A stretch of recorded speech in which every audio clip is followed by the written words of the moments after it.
Kia ora, Helen Brahms here, coming to you live from Mesa in Arizona. Hope you're all having a super fantastic, sparkling, thankful Thursday. Yes, it is the day we get to be thankful, although we should begin each day with a grateful heart. Um, you have to excuse the weepiness. I was just reading this story, and it just tugged on me that I had to share it with you today. So, because it fits in beautifully with our theme of today and living in the moment and being thankful for what we have and counting our blessings and all that good stuff. As if he's actually laying quietly now. She's been running up and down. She wants to go outside so bad. So after we have done this, I promised her we would go outside. I could do some work without the computer, and she could do her exploring on her leash. She's enjoying being outside these days. But and I'm thankful that we're in a space that we can do that. That I've got a long lead that I can tie her up with and let her go out there and roam around our little patio area and stuff. And I'm also thankful too that our site is positioned. Oops, sorry, totally forgot to silence that. Let's try that again. That our RV is positioned, that the passenger side, which is where the awning is on the north side of the RV, which means we're in shade all day. And for those in the southern hemisphere, it would be equivalent to being on the south side. Yes, that's right. I had to think about that one for a second.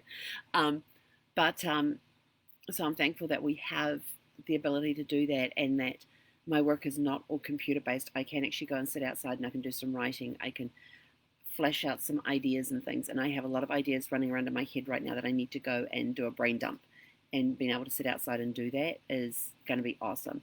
I have discovered with Zephy, though, that if I sit outside and I am on my Kindle or on the iPad or on my phone, she whines the most. If I'm sitting there with a book in hand or a notebook and pen, she doesn't whine as much. I'm thankful I have a dog that watches out for my device use and reminds me when I've got to take stuff down. So anyway, but today's, every day you should begin every day with a grateful heart. But today's theme is Thankful Thursday. And reading from Chicken Soup for the Soul, Think Positive, Live Happy. You may need some of these for this story. I'm actually going to grab a fresh one. Because it's such a beautiful, beautiful story, and it brought back a lot of memories for me, although thankfully we didn't have to do that, but I know there's a lot of people out there that do have to go through this particular thing that we're going to hear about in the story. But it is called, from Chicken Soup for the Soul, Think Positive, Live Happy. And today's one is called The Day Courage Sat in the Barber's Chair. And the quote that goes with it is, above all, be the heroine of your life, not the victim, by Nora Ephraim. And that was just enough to get me going. I'm going to write that quote down for later. Post-its. You'll see a meme come up with that one later. Okay, the day courage sat in the barber's chair. My husband Steve and I love to navigate our small town of Grover Beach on foot. After breakfast on a Saturday morning, we decided to stop at Beach Barbers so Steve could get a haircut. The shop was crowded, but we found seats and passed the time listening to the chatter of other patrons and enjoying the old-fashioned furnishings and atmosphere. You ever sat in a barber shop? I love barber shops, especially when they're packed. And there really is a great atmosphere in there. An hour had passed when a handsome couple that I guessed to be in their mid-50s came in. She was a bit pale, but otherwise they appeared to be in good health. They stood inside the door, so still they might have been mannequins. Then the man reached over and patted his companion on the shoulder. She stepped over to the closest barber, who happened to be Al, the owner. The woman cleared her throat several times before she spoke. The chatter dropped a few decibels, and several customers looked up. A feeling of suspense seemed to settle over the shop. The other barbers stood still with their scissors and combs suspended a few inches from the heads of their clients. It was as though someone had pushed a pause button. I want you to shave my head, she said in a quivering voice. She swallowed a few times and continued. You see, I have cancer. My doctor believes I can be cured with chemoradiation. When I started treatment, nothing happened, but then my hair started to fall out. By now I was holding my breath. I looked over at Steve, whose moist eyes mirrored my own. You could have heard the flutter of butterfly wings. I have decided I will get well. I hate being sick. Every morning when I wake up and see handfuls of hair on my pillow, it reminds me I am sick.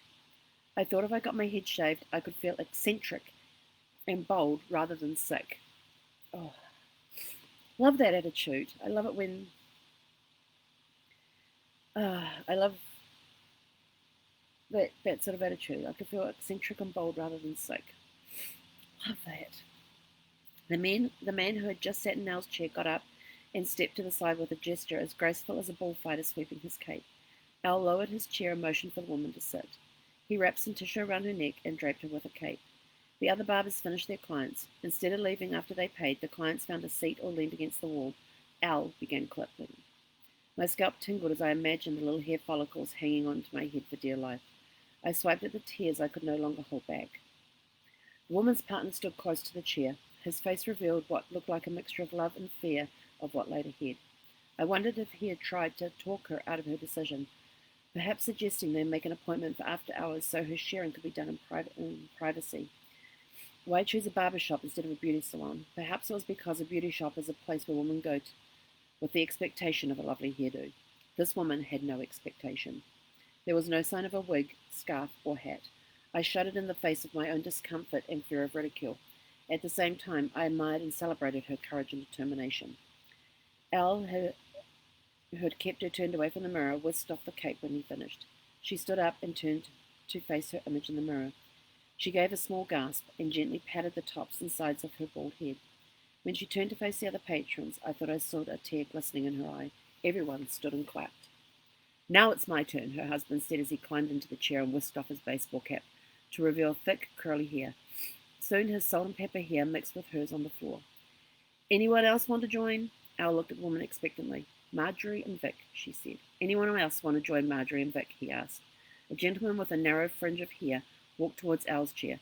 Don't have much to lose, he said. Why, my wife will be sorry she sent me for a trim. Another round of applause followed as Marjorie and Vic exited the barber shop arm in arm. And that's by Judith Granera. What a great story. I like that. I was reading that this morning. I thought I just had to share it. It's all about counting your blessings and being thankful for what you have, and knowing that there's people out there who have a lot of everybody has struggles and things to face. It's always a blessing to be able to witness people going through some of the struggles or to be part of the struggles that they go through.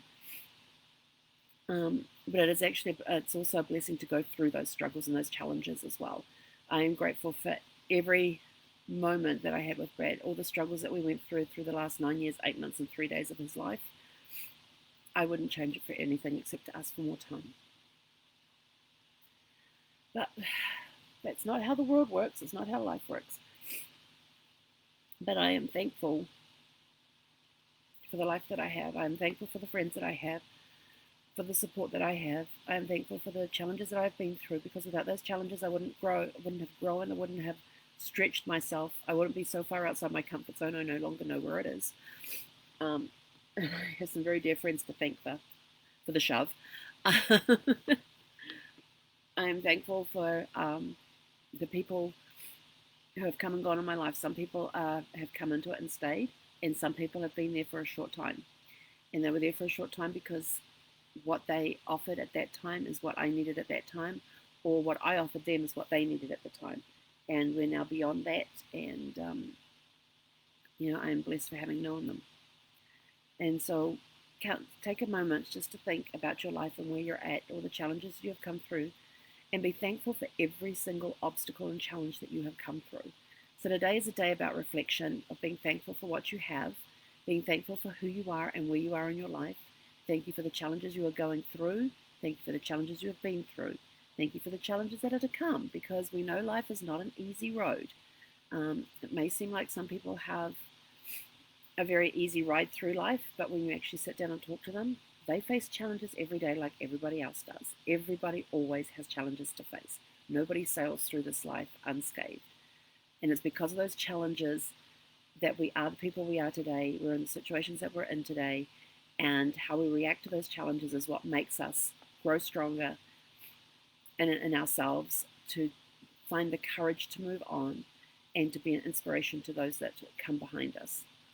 So thank you to all of those that are in my life. I am I am immensely blessed with family, with friends, um, business acquaintances. I am hugely, hugely blessed. And even though I've been through some struggles and I would like some smooth roads every now and again, it's all okay. It's all part of life. And it's just part of what makes us who we are. So be thankful for yourself today. Tell yourself, go look yourself in the eye in the mirror and tell yourself that you love you. Go do that, and that you're thankful to you for the person that you have become and from all the challenges you've gone through to be the person that you are today. That's it from us for now. Have a super fantastic, sparkling, thankful Thursday, and we will catch you guys later. He konera.